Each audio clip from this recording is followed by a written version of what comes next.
So I use these terms here, and some of them you saw just reflected in the video that I just finished. We talked a lot about the 1920s as this decade of extremes, and I think you saw that in the Warring and Roaring video as well, right? The decade starts off with this incredible hope, optimism, this promise. Our economy is growing and doing great things, but we know, since we have the benefit of historical hindsight, that does not last forever, and it doesn't even last throughout the decade. Actually, all of it may have been an illusion because farmers and others are already struggling even as the 20s are getting started. We just don't know necessarily how widespread an issue this is going to be quite yet. And it's going to take time perhaps for these problems to kind of manifest themselves. So that normalcy, some say it's a deceptive normalcy. Right? It's a deceptive normalcy. We really wanted to go back to this notion of normalcy, but some will argue, do we ever really go back there after the war? The rest of the world is also struggling, and so I don't want you to ever forget that the Great Depression is a global Great Depression. Right? This is not just an American phenomenon at all. In many ways, we're kind of late in terms of when the Depression really, really makes itself known compared to the rest of the world, compared to Europe, that starts struggling immediately after World War I. Places like Germany that you saw, they're lighting fires with German marks. Right? That's how worthless the money is you use it to light your stove. It's not even worth spending. So a lot of what we're going to see in this period, I think, is a global response, but a particularly American response. And we are still evaluating this American response, still debating it. Socialism and communism do grow around the world as perhaps alternatives to capitalism in this era, in part because a lot of folks think capitalism has come crashing down. It's over. It's dead. Maybe Marx was right. Even President Hoover, when he's kind of barricaded in the White House when this bonus army comes, has to really be thinking this is it. He and others will think that we are on the verge of civil war. When you have troops marching on your capital, that's kind of the definition of revolution by many standards. So you can see why this would be so scary. Some of the other visual sources, they talk about workers being shot down again in the 30s and some of the southern textile mills. So people are literally dying in this moment. It's not just sort of radical language to say that the nation is in crisis. We also are very afraid of communism, right? We're very afraid of that Red Scare as we saw, with the teens and early 20s. And so, if capitalism is failing, maybe this is going to be the perfect opportunity for those scary outsiders to come in and do whatever it is they're going to do. So you can understand people's anxiety and tension and even the extreme reactions to it, whether they make sense or not. You can kind of understand it. Roosevelt is going to be very different than prior presidents, right? He's going to try things that are different than prior presidents, and in some ways, he's going to become a hero for this. But in some ways, I think these prior presidents also get a bit of a bad rap. Warren Harding is very liked, as we saw. Everybody likes him. He dies, but he just doesn't have the solutions, perhaps, that he might need, and it's kind of too much for him. Calvin Coolidge or Herbert Hoover, the two that are there before Roosevelt, are really only doing what traditional presidents had done. We as Americans do not like big government all in our daily lives, all infiltrating every aspect of our existence. Maybe that comes from our background as a former colony that fought for their independence. Who knows? But even to this day, we still don't like big government all in our stuff, right? Even though the two major political parties differ over how much government should be involved, generally speaking, Americans are like, this is private, right? You stay out there with that. And so these previous presidents were only doing what everybody would have done, what was traditional. We expected government and the economy to be largely separate, right? Laissez-faire economy, let the economy resolve its own issues. We know that the economy would increase and then it would go down and would go back up. It goes in cycles. So these prior presidents, you could argue, are just waiting for it to self-correct, right? They're waiting for it to, come out of the tailspin that it's in. And you can understand perhaps why they're not going to perhaps do more. But think about the American people and how they're going to view this, especially when they've been suffering for years. Right? They're going to look at the person in office and place a lot of the blame on that person in office. Calvin Coolidge, for instance, his nickname was Silent Cal. Right? Silent Cal. He was known for being quiet, not saying too much. Again, that's traditional. Politicians often traditionally don't want to say too much. Right? Every time you speak, you offend half the population. So many politicians have been trained to not say too much. And Silent Cal seemed to fit the bill in the 20s, right? He did exactly what Americans wanted, nothing. But that's when everything is good. What about now that it seems like everything is in crisis? Is that going to be enough? And you see Hoover, how he's going to be received. We'll talk a bit about him briefly, as both of these will contrast with what we see with Roosevelt.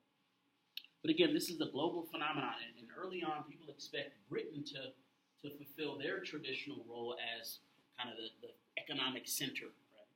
When things go wrong, you expect to go to London and get bailed out. Right? But England is not going to be in a position to do that anymore, and they're sort of going to expect us to step up into that role.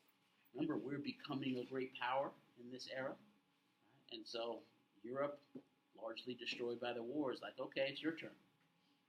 But we're like, I don't know about that. And then once it all comes crashing down, we cannot fulfill that role. So then there's really no one left to kind of be the foundation in that sense, which makes it an even more difficult circumstance. More difficult circumstance.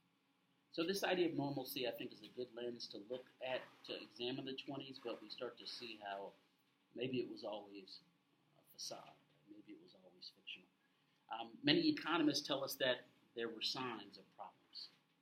Even when the economy was doing well, perhaps there were signs of problems. And maybe our spending and doing these flagpole sitting and that kind of stuff, maybe that was a specific response to the war. So much death and destruction that we just wanted to detach for a while. As you know, spending is often psychological, more psychological than economic in some ways, right?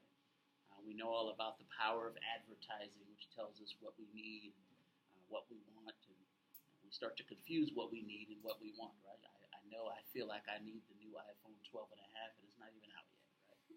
Why? It's got a new camera. I don't use my old camera, but I feel like I need it because I've seen some really cool commercials on TV, and I can convince myself pretty easily that as soon as it comes out, I want it.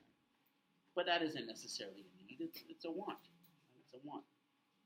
So I think those lines can be blurred, and we're not the first generation to sort of struggle with that.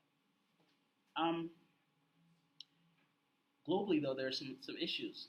Immediately after World War I, Germany, as a result of the Treaty of Versailles, is considered solely to blame for the war, is told that they have to pay reparations. Where are they going to get the money? They're bankrupt. Well, they're borrowing money from the U.S. So they're borrowing money from the U.S. so they can repay reparations to Britain and France, who they've largely damaged. Britain and France owes the U.S. money.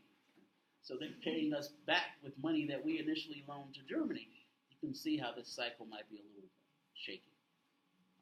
What happens when we recall the loans to Germany and Germany can't pay?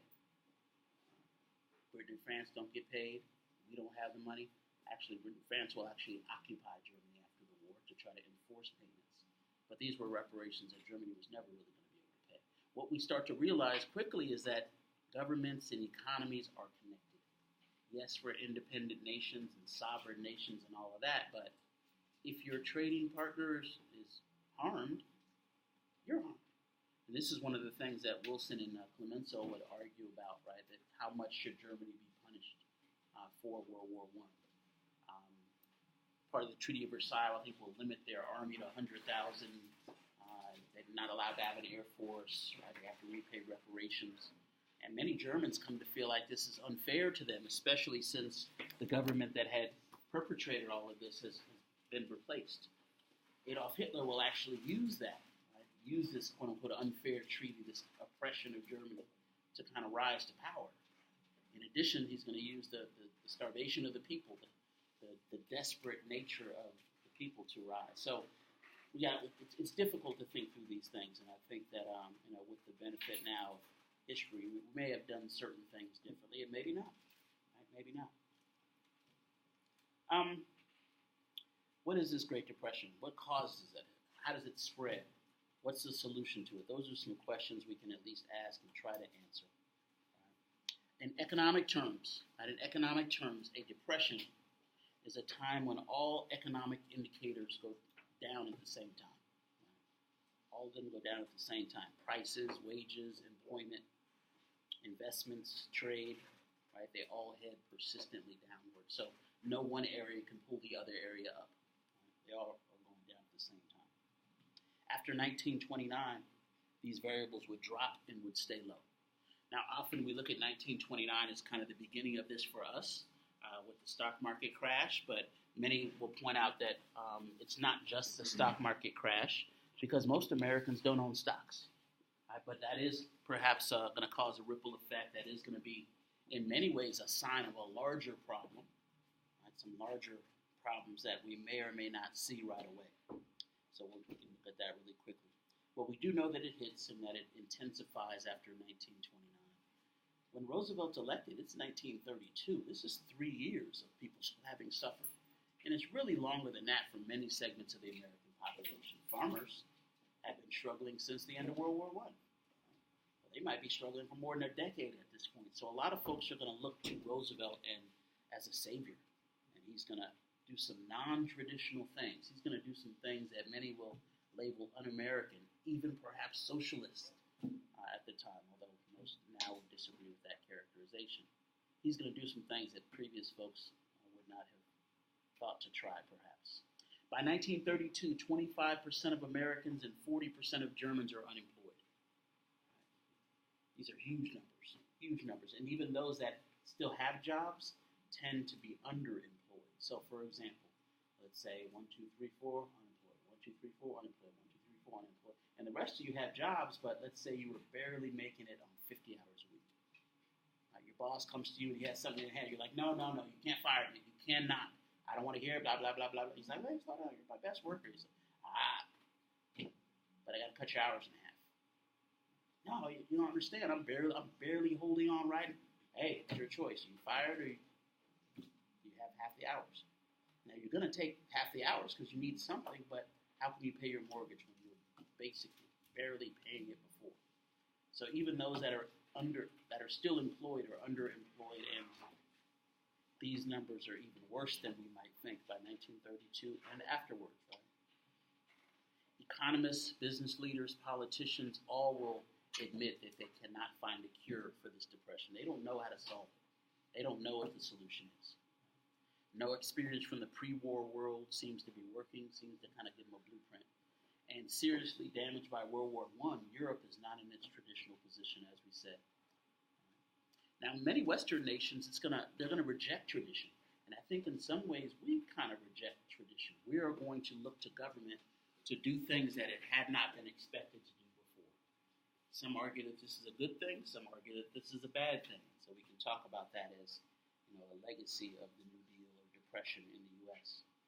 Some parts of the world will embrace socialism. Right? Some say this is capitalism crashing and burning, so maybe we should try something else. So think about that aspect elsewhere and even here. Right? And we know socialism never fully takes root here. As we said, there were some flashes of it. Right? Remember presidential candidate Eugene Debs? Even he had not won more than 6% of the vote in 1912. But some that will criticize Roosevelt will call him socialist or call these programs socialistic. Again, most now consider that label kind of incorrect, but it is definitely going to be non-traditional. Right? And we want to look at that non-traditional American response. What is it that's happening? In the summer of 1929, right before it really all comes crashing down, we are optimistic. We're hopeful that things are great. Everything seems okay to most Americans. Right? We think that we have solved many of our issues. Right? It's kind of like Edward Bellamy was right in that text. We've solved our problems. Technology can save us. We're wealthy. We're a great power. We've come out on the winning end of the Great War. So we feel like everything is going great. For example, President Hoover in 1929 summer, who himself was an engineer, right, professional, and a self-made millionaire. So of course he's going to have some difficulty identifying perhaps with someone that's poor. Just go get a job, right? Do like I did. Pull yourself up.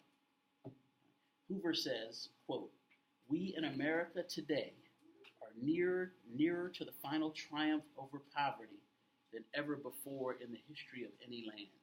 So Hoover's like, man, we've solved this poverty thing. We beat it. Again, kind of like Bellamy predicted in 1888. We've solved it. He says, we shall soon, with the help of God, be inside of the day when poverty will be banished from this nation.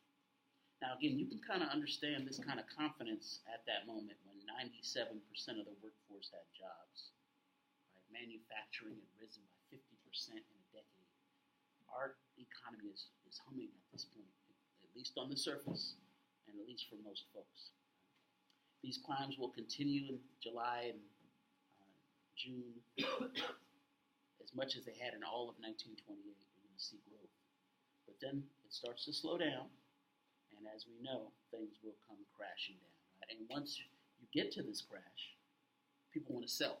Right? You get to the stock market crash, and people want to sell to maintain what little they have left. So it actually will tip and speed up. An unheard of 16.5 million shares will be dumped. Some shares can't be sold at any price. You can't give them away. Once it starts, it starts. So what does that mean? Well, basically, within 2 months, American stocks had lost half their value. People that were millionaires on paper in August. People that were millionaires on paper in August. By the time Christmas came, they were bankrupt. Now, part of the issue is that they were millionaires on paper. It's not necessarily tangible all the time.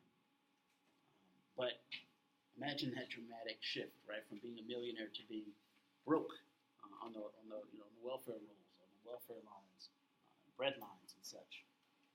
And of course, once it begins, it's going to spread throughout the American economy in different ways. Even the stock market, I've heard some estimates that say only 3% of Americans own stocks. So you would think, well, how does that cause this major problem? Well, it can be a chain reaction. It can cause a ripple effect and impact the economy in many ways. Business leaders, if they had stocks and lose them, what might they do? They might cut their labor force to save their own money. The wealthy, if they lost money, might stop spending on some of the things they were spending on before. If you have an economy that's based on the wealthy buying yachts or jewels, the first thing they stop doing when their money gets tight is buying yachts and jewels. You don't buy the things you don't need, right? Like, I'm just going to buy bread, some gallon of water, right? I'm not going to buy these extra things. Well, I'm not going to pick up that iPhone. Well, what if everybody doesn't buy the new iPhone? There's going to be a bunch of iPhones on the shelves. There's going to be a big sale, right? Buy one, get 3 free. Right? And eventually, if that doesn't work, Apple got to lay off some people. But what happens when Apple lays off 10,000 people? They no longer have money. They're not going to spend and keep the economy going. They may lose their homes. What happens if the bank can't collect mortgages? Banks shut down. So you have this kind of chain reaction that has to start somewhere. But some think it may have to do with larger issues kind of beneath the surface. We'll talk a bit about that. Well, either way, by 1932, you could feel the depression. You could walk outside, and some people talk about almost smelling depression in the air. 1932, people walk outside, and they talked about the city, these urban areas that had been so congested before, feeling like ghost towns. It's kind of weird. I've been on campus late at night, and it's kind of weird here without like thousands of people wandering around. I've been up here a few times, like 3, 4 in the morning. I'm looking around like, this is eerie. You're just used to people. Right? So imagine you're in downtown New York City, and you go outside, and there's nobody. Crickets. Tumbleweed blows past you. Whoa, that's crazy. Well, who's going to be on the street? You don't have a job to go to. You don't have any money to go to the store. You're sad. You're depressed. You're probably in a house with the shades drawn. And so this can be a eerie kind of feeling. Workers talked about coming home from work on a Friday, going back to the factory on Monday morning, and it's a padlock on the front gate. Right? Not even time to get a pink slip, where you're just suddenly out of a job. Factory's closed. So by 1932, you could see these padlocked factories, these vacant stores and streets, people selling apples to try to make a living, right? Deserted transportation terminals. Who's traveling? They don't have money. Trying to get on these trains for free, if anything. So this, you could feel it, you could see it, and at least 1 out of 4 people are unemployed, probably more than that. And of course, unemployment does hit the population differently. But if 1 in 4 people are unemployed, generally that number is usually twice as high for people of color. Farmers are going to be hit worse. So these numbers may not even tell the full story. They showed you in the video the pictures of homeless people setting up tents, right, in public parks and streets. And what do they name those little shanty towns? Hooverville. They're looking at the president and they're like, it's your fault. Come on, Hooverville. Let's go eat some beans together. They're literally looking at him as the symbol of their pain. And Hoover, again, to his credit, tradition was, look, just let it, it'll work out. It'll play itself out. But it doesn't. Not this time. So I think Roosevelt kind of sees all this and he's like, man, I got to do something different. He comes in with a certain mandate. And so, yes, he deserves credit, but I think he also, had the intelligence to look around and say, hey, what we've tried isn't working. And we may be on the verge of civil war if we don't do something drastic. In the U.S., gross national product had fallen 50%, and the number of suicides had increased 33%. Probably stories about stock market, stockbrokers jumping off of tall buildings after the crash. And there's also the story about ordinary people suffering. There's the story about the guy, the janitor, right? 40 years, $1,000. He's trying to get his money, and he's told, hey, it's gone. He's like, this is my life savings. This isn't an era before retirement, right? There's no Social Security. That was his Social Security. He can't handle it. He goes home and hangs himself. And so this is a dramatic and difficult period, I think, for all. How does this happen? The origins of this are still debated, right? Economics is not an exact science either. Plus, economists tend to have competing views. They tend to disagree, as historians do, about the reasons for this depression. Even those that agree about the reasons for the cause may disagree as to how it spreads and why it spreads so widely. Many say this has to do with inequality, basic problems of inequality. There's too few people that are really wealthy with enough money to spend, and too many people that don't have enough money to spend, that are not going to be able to keep the economy going. So when the wealthy stop buying, luxury goods, there is no market for them. And think about how much more we're now producing. I think about how much more we are now producing in the 1920s, especially. For example, 1914, when World War I begins in Europe, there are 1.3 million cars on the road. 1.3 million cars. 1929, there are going to be 26.5 million cars on U.S. roads. Right, so the number of cars on roads in 15 years increases 26 times. Now that's great. But if you bought a new car last year, you don't plan to buy another one this year. You hope that's going to last you 5-10 years. So how are you going to sustain that?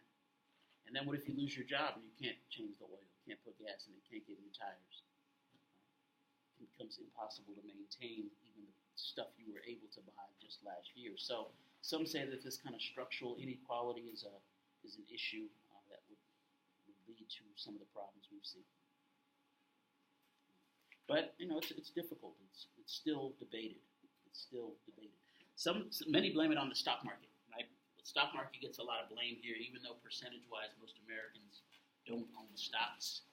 It can obviously impact the economy.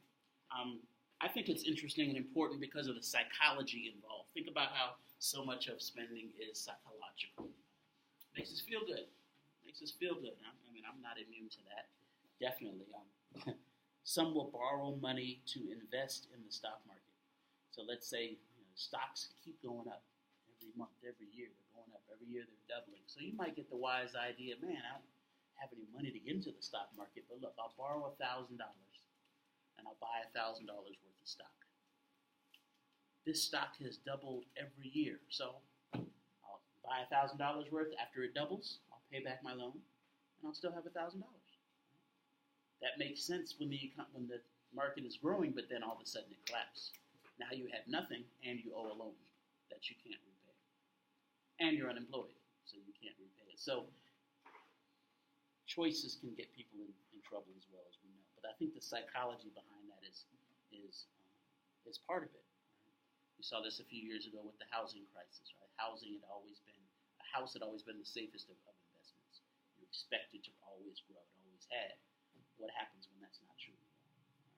When you can't pay the house and you can't sell the house.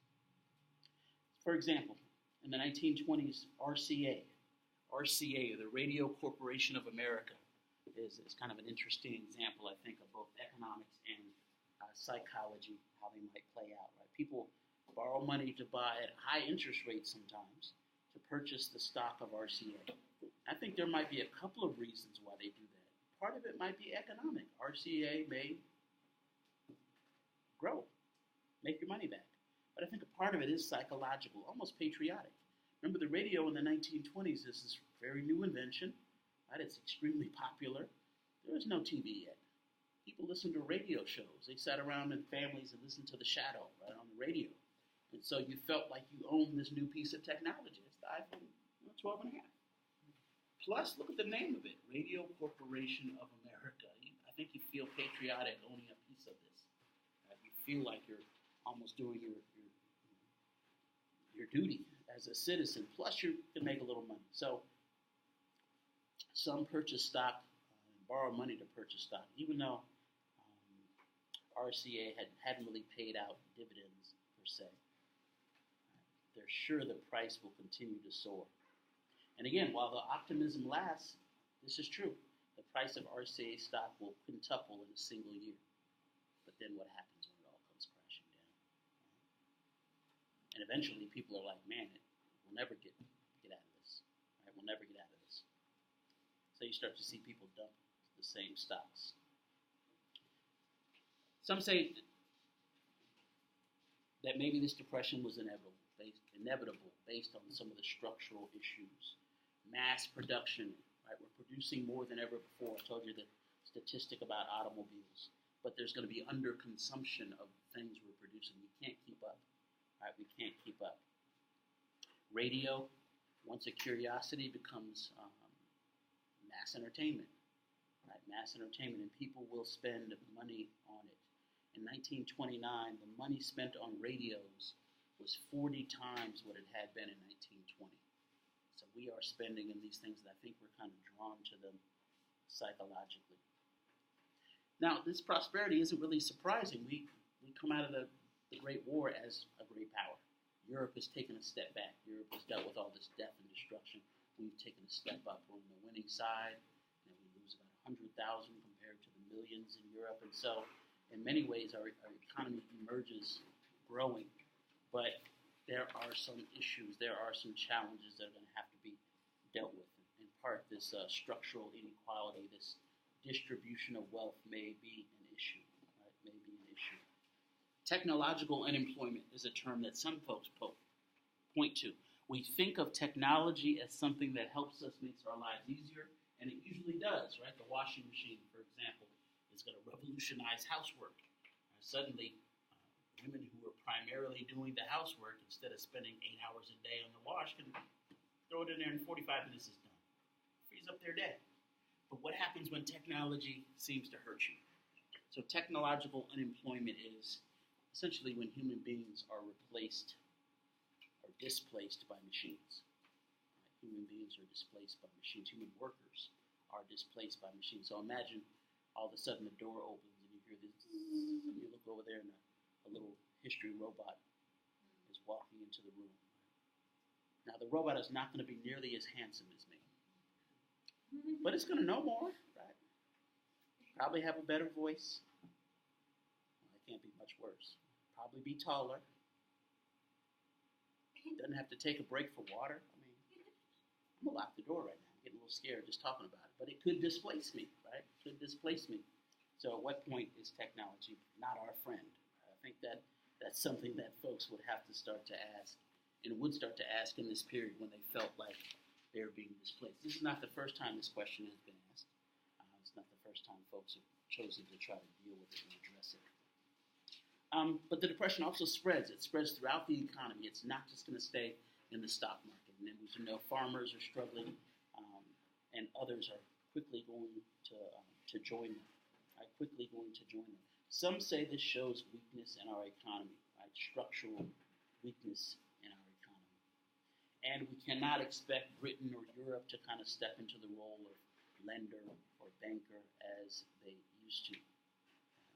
Yet at the same time, we're not really willing to embrace that role either. Remember, we have this tradition of isolationism. Maybe half Americans are like, no, we shouldn't become a superpower. We shouldn't be the center of finance. We shouldn't do these things. It's not our tradition. We should stay away from it. Others, especially as our economy starts to be hurting, we say we can't step into that role. Right? So there's going to be a void there. Right? There will be a void around that. We're going to have to do certain things, we would argue, that's in our own interest as a nation. So, for example, the 1930s, there's something called the Hawley-Smoot Tariff Act. The Hawley-Smoot Tariff Act. It's proposed in 1930. Right? The Hawley-Smoot Tariff Act, named after, I believe, a couple of congressmen.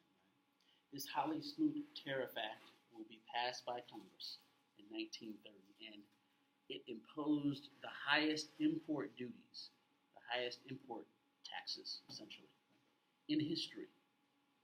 Now, we would pass this act ignoring the protests of 30 different countries. So 30 countries were like, look, if you guys pass that act, we can't trade with you anymore. It's going to be too expensive. Can't do it. So do what you got to do, but just know, if you pass this, we can no longer. And we're like, we got to protect ourselves. We have to protect our economy, and so we will pass it. President Hoover will sign it into law. And suddenly then, many foreign countries can no longer sell their goods in the U.S. marketplace. Now, if they can't sell their goods in the U.S. marketplace to earn money, they can't buy our products. They don't have any money. So ultimately, our economy will be impacted. Right? So we learn difficult lessons about how connected we are, whether we want to be or not. Right? We may be sovereign, we may be independent, but how independent is anyone? Recently there was news about sanctions perhaps against Mexico. Right? If they don't stop folks from coming, blah blah blah. We're going to sanction them and this and that. Right? And some of the auto industry folks are like, hey, if you do this, it's going to raise the price of Ford and Chevy cars 20%. What does that have to do with Ford? Well, many of the parts are constructed there. Many of these American companies build cars there, right, and get parts from around the world. So ultimately, you may hurt yourself, and you always have to weigh those things. Right? You always have to weigh those things. So I think it's a lesson in how connected these nations were already, and how they're going to be forced to realize that. Right? They're going to be forced to realize that. Now, what we see is there are various ways that folks will try to deal with this. Right? Various approaches they will try. Socialism and communism may become alternatives. We see Britain and France, for example, experiment with certain attempts to integrate aspects of socialism into democracy. Can you have democracy and socialism together? There will be things like universal health care, right? And so there will be attempts. Some will argue that, wow, we didn't know that you could have socialism or communist aspects integrated without a revolution. Right? And so their responses will vary around the world. Now, our response is also going to be different. The New Deal, as proposed by Franklin Roosevelt, is going to be non-traditional in a lot of ways. I'm going to give you just a couple of quick examples to conclude on what this New Deal was, what it looked like, and how many will see it as non-traditional. Some saw it as un-American. I'm going to let you decide for yourself what you think about this and how we might evaluate it. So as we know, Roosevelt gets elected in 1932, and he promises Americans a New Deal. I've got a New Deal for you. And like the video said, we didn't know what that meant. He may not have known what that meant. In part, I think it's going to mean, look, I'm going to try with everything. I'm going to throw the kitchen sink at it, right? Because that's kind of what would happen. Despite FDR's critics that the New Deal was socialistic, most people now would say that we can't really understand it as socialism in the way that other nations might embrace socialism. But it's definitely going to be non-traditional. And some saw it as a departure from American traditions that perhaps should not be taken. Again, we always have had issues with too much government. But what about in time of crisis like this? What about when nothing seems to be working? So some will be willing to embrace change. Now, the things that Roosevelt embraces will fundamentally alter the role of government in American life. We look to government to do more than ever before. Still do. Now, the two major parties, again, disagree over how much we should look to government and what government should and should not do. But more than ever before, there are things government does. And much of this will be unchallenged until the 1980s. Some of these programs will be rolled back under Ronald Reagan. Some things are still with us today. I'll give you a couple of quick examples of some things that come out of this period of the 30s that are still with us. Now, again, even though most Americans may resent or distrust too much government in their lives today, this generation were starving, they were struggling. They didn't know where else to turn. Even business leaders kind of give a lot of their independence over to Roosevelt. So Roosevelt inaugurated 1933, right? 4 years after the Wall Street crash. 25% or higher unemployment. Farmers are threatening to hang bankers that are coming to repossess farms, right? It sounds like Shays Rebellion all over again. People in textile mills that are struggling for higher wages are being shot in Alabama and some other places. So this looks bad. Bankers closed the doors of all U.S. banks after failures, creating panic. So imagine you go to the bank and your money's gone.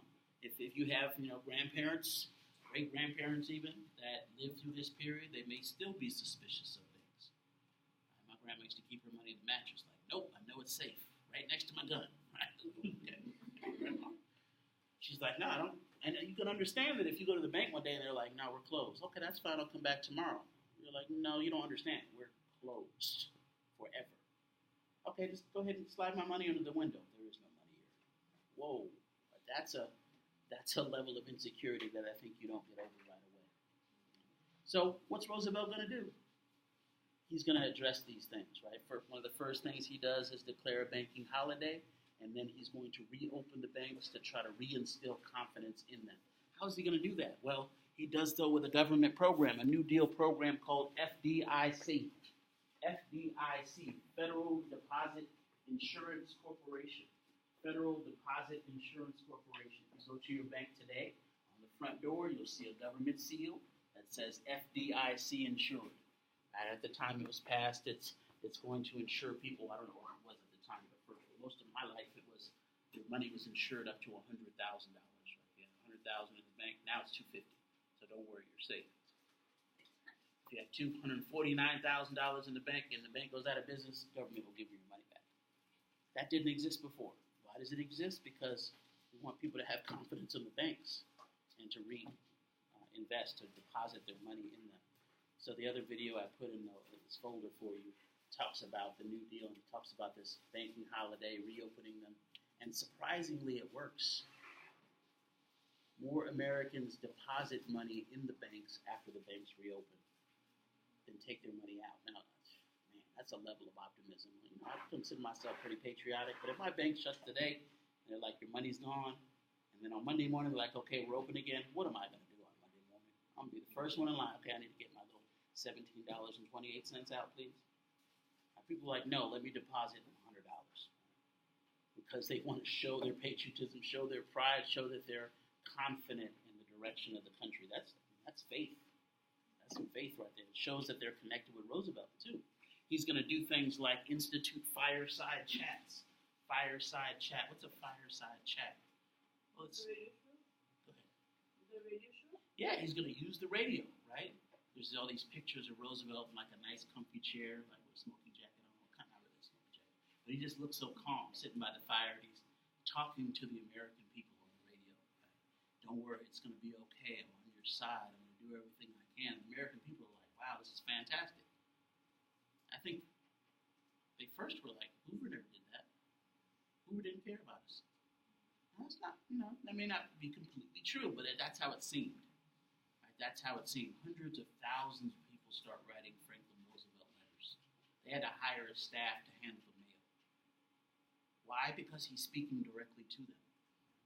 He didn't have to make a speech to Congress and then have Congress go back to their districts and say, this is what the plan's going to be. He's speaking directly to the American people. It's kind of like the way Twitter might be used today by a president, right? To speak directly to the American people, get their message out. So it really is the same type of use of technology, but it's going to be used to reinstill confidence, right? And the people respond to it. The people respond to it. That's FDIC. FERA is the Federal Emergency Relief Act. Federal Emergency Relief Act. what that did was it gave funds, it gave money, right, from the federal government to the city and state governments. So the FERA, Federal Emergency Relief Act, basically bailed out city and state governments. Why was that the case? Well, when people are broke, and if you're broke here in Walnut, you're not going to walk to Washington, D.C., 2,700 miles away, like, kind of hungry. You think you can help me out? Can I fill out some forms? You're going over here to the city of Walnut, right? City Hall. So city and state governments are broke. 1 in 7 Americans are relying on local and city and state governments at this point, and so the government essentially bailed them out, FERA. Beyond such measures, the FDR would try to tackle some basic problems in the American economy as well. He's not committed to any one doctrine. He was willing to try pretty much whatever. He had a circle of people around him, from college professors to economists to business people, and he would listen to ideas, and if they sounded good, he tried them. Most of them do not work. He tried something else. It's kind of like throw it against the wall. If it sticks, right? If it doesn't stick, try something else.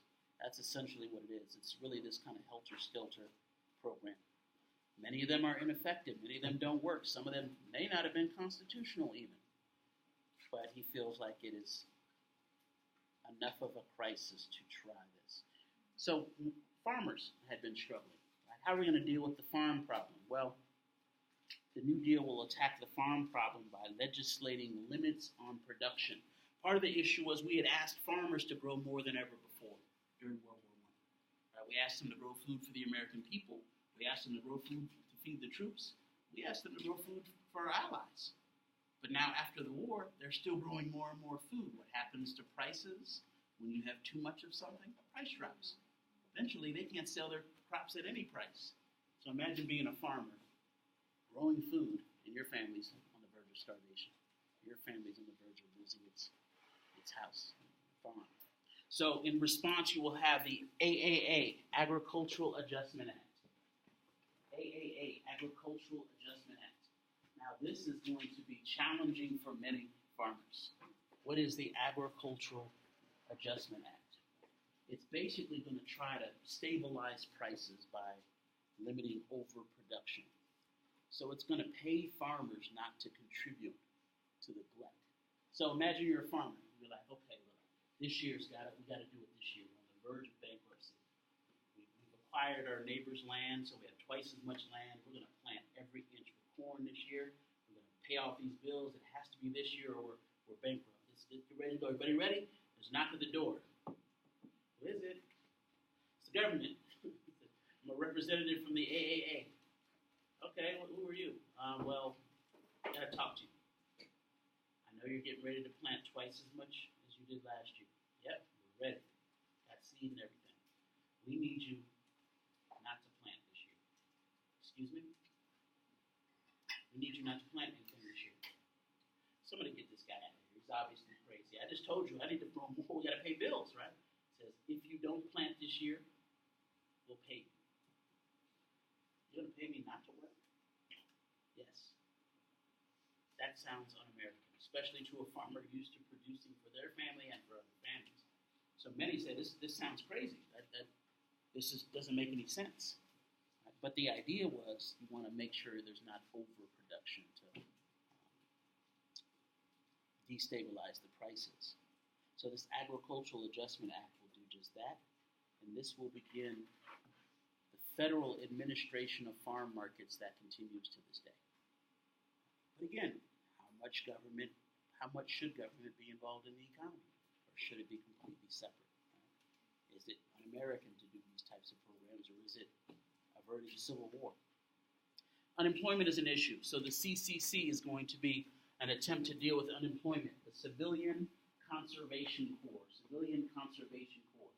You see why these are referred to as the alphabet agencies. There's a bunch of letters, a bunch of acronyms for these different programs. But think about what they're trying to do overall. Right? They're really trying to stabilize. They're trying to keep people afloat. They're trying to deal with the issue. Civilian Conservation Corps. The Civilian Conservation Corps would hire idle young men and set them to work improving the American environment. So all those young drifters you saw on the train, people are nervous about that. Right? Who are these folks coming into town? Some towns post up signs, so there's no work here, don't stop here. You'll be arrested. If the sun sets on you here, you're going to be in trouble, kind of thing. So the Civilian Conservation Corps hires people. Imagine Mount Sac is our little city. Right? We've got 50,000 students, let's say, unemployed. But we also have Temple Avenue out here that's full of potholes. So a representative of the CCC might come down and say, okay, look, we're going to kill two birds with one stone. I have jobs for all of you. You're like, yes, fantastic. I need you to go out here and fill these potholes. So you get a check each week. The potholes get filled, the environment gets improved, the infrastructure gets developed. Right? Everybody wins. But it's government that's hiring you. Right? Government becomes essentially an employer and will produce a number of public works projects in this period. The Hoover Dam, right outside of Vegas, is produced in this period. So the Tennessee Valley Authority, you'll bring electricity to parts of the South for the first time in this period. But you'll also keep people with jobs long enough where they don't lose hope completely. But is that un-American? Right? This sounds like socialism. Government hiring people to do this. People were not used to that on this scale. How are you going to allow industry to recover? Right? Industrial recovery is a major challenge. Even U.S. Steel has laid off its 250,000 workers. Right? U.S. Steel, this kind of symbol of American industrial strength, is not longer in a position to do that. So even business leaders are like, we need help. Even business leaders look to government to kind of get them out of this. As early as 1931, the president of General Electric had called for help. He says, look, competition is killing us. Now, competition is a good thing, right? We think of competition as good within our system of capitalism because it helps us as consumers. Right? The fact that you have more than one cell phone company means that Verizon and AT&T and Sprint and Cricket and all these other folks fight each other, keep the prices down, right? Innovate with phones and such. Well, what happens if there's only one? What if Verizon is the only company? Commercial as soon as you get home, $500 unlimited. $500. Well, take it or leave it. You want a phone? You want to get 2 cans and a string and just talk to your friends that way? Give you a pigeon? Text your friend? So it limits your choices. Or the airlines, right? You want multiple places to get to New York City. So some say competition is great for that reason, but what happens when competition is so intense that people are putting each other out of business? Workers are losing their jobs, right? We saw this during that rise of industry as well, right? How much is too much? And so you start to see some kind of marriage between business and government. Right? So General Electric had called for government-enforced cartels to fix prices and regulate competition in every industry. That sounds like socialism, right? Well, the National Recovery Act, or NRA, not the National Rifle Association, NRA, National Recovery Act, will try to meet this demand by, quote-unquote, establishing codes of fair competition. They're going to rewrite the rule book in terms of how you should compete to try to keep businesses from putting each other out of business. So this will try to do it in 800 different industries. 800 industries. Now the Supreme Court looks at this and they say, no, this is too much. It's unconstitutional. You can't do it. They will strike it down. So Roosevelt and his New Dealers will find a way around this. They'll kind of break it up into different industries. Right? Rather than having one that governs 800 industries, they have a bunch of little NRAs. They had a Reconstruction Finance Corporation that gave loans to business. However, most business leaders eventually will come to hate Roosevelt. Roosevelt, on the one hand, is one of the most beloved presidents. How do we know? He gets elected so many times. Right? He gets elected in 1932. He gets reelected in 1936. He gets reelected in 1940. Leads us into World War II. Gets reelected in 1944. Probably would have got reelected again had he not died in 1945 at the end of World War II. But business leaders come to look at him as being a little too favorable to workers, a little too favorable to unions. And he's going to do things in the New Deal that seem to kind of make unions legitimate, right? It kind of gives them a foundation to begin to grow. For example, especially in what's called his second New Deal, after 1935, he would pass a Wagner Act. Right? The Wagner Act endorsed trade unions. So it kind of legitimates unions in a way that prior presidents had not. It prohibited employers from opposing unionization. Remember, we looked at that example of the Bisbee deportation? I mentioned how unions really won't take foothold there until the 1930s. But now they have a foundation and can begin to grow. He also set up the NLRB, which is the National Labor Relations Board, NLRB, which was kind of like a Supreme Court. It helped resolve disputes between employers and workers, basically. So many workers feel like he was on their side. Many business people felt like he was too much on their side. A Fair Labor Standards Act passed in 1938 that established a 40-hour work week and a 40-cent minimum wage.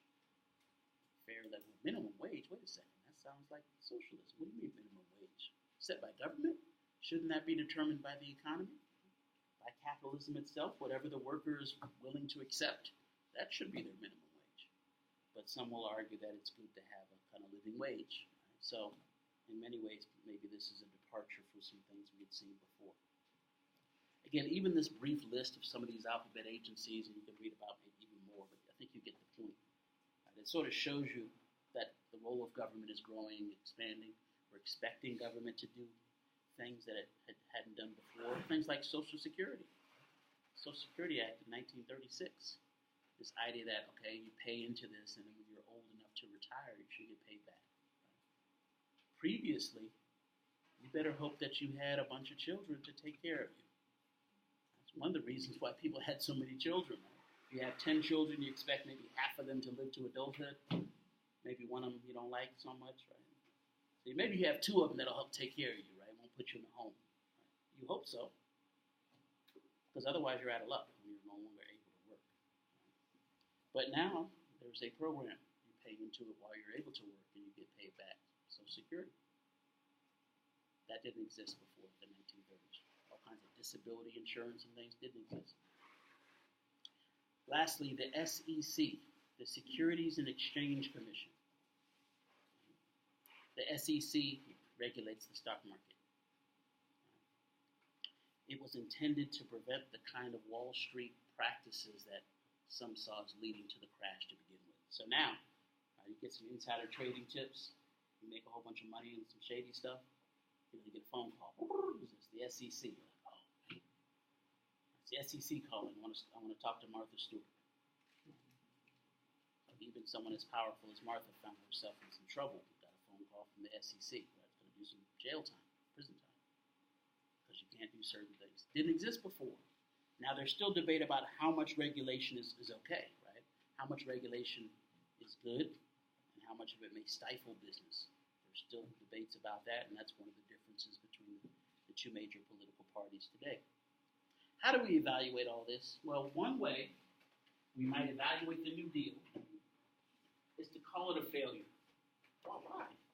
Well, because none of these programs solve the Great Depression. None of these programs end the Great Depression. What ends the Great Depression? World War II. It's going to be the spending, kicking into high gear again. Suddenly everybody has a job. But I think that's kind of a scary model in some ways, because think about 2008 when we feel like we're going back to another Great Depression. We don't know how to solve these still. If the only solution to a Great Depression is having a world war, that's not the best solution possible, right? You don't want to have to kill tens of millions of people in order to kick your economy into high gear. So I think it's still, this is one reason we're so nervous about this, when these things start to indicate what they indicate. So the New Deal does not end the Depression. Unemployment still stood at 17% in 1939. Only the need to make weapons for World War II will provide jobs for virtually every American man who wanted one, and for many women too. This is going to start to change traditionally male work, especially once we get into the conflict and into the war. Yet the New Deal still remains controversial, right? People disagree as to the solution, whether it was ultimately a good or a bad thing. Now you could say on one hand it was a failure, but it does give Americans hope. It keeps them alive long enough to get to World War II. It averts a civil war, perhaps. At least some would argue that. So some say it's bad because it made us Americans too reliant on government. Maybe we look to government too quickly to help us solve problems that we should solve ourselves.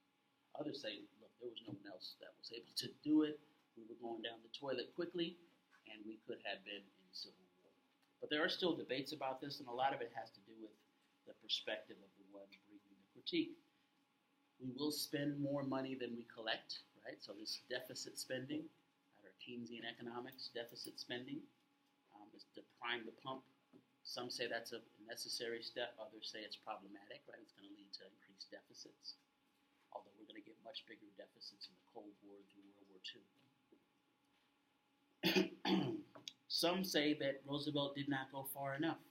Right? Some Marxist scholars, New Left historians, and others say, you know what, we should have done more in terms of redistributing wealth. This was our chance to kind of make it right.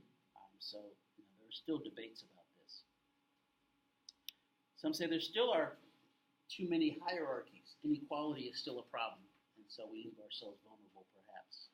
Now, what are some of the other outcomes? The federal government does grow. Right? We get bigger government than ever before. The number of employees in the government would double. Federal spending increases 5 times over. Deficits required to fund this spending are unprecedented, though small compared to what we'll see in the 1980s, for instance. Now, the rich will pay more taxes. We will see some shifts in taxation. But the New Deal, according to many, is still far from kind of a social revolution. Even Roosevelt himself at the end of the 1930s admits that 1/3 of Americans remained ill-housed, ill-fed, and ill-clad. So he says, even at the end of this, 1/3 of Americans still live in poverty. Right? So he didn't feel like he resolved everything he wanted to resolve. Before 1933, the American government had guaranteed citizens almost nothing. Right?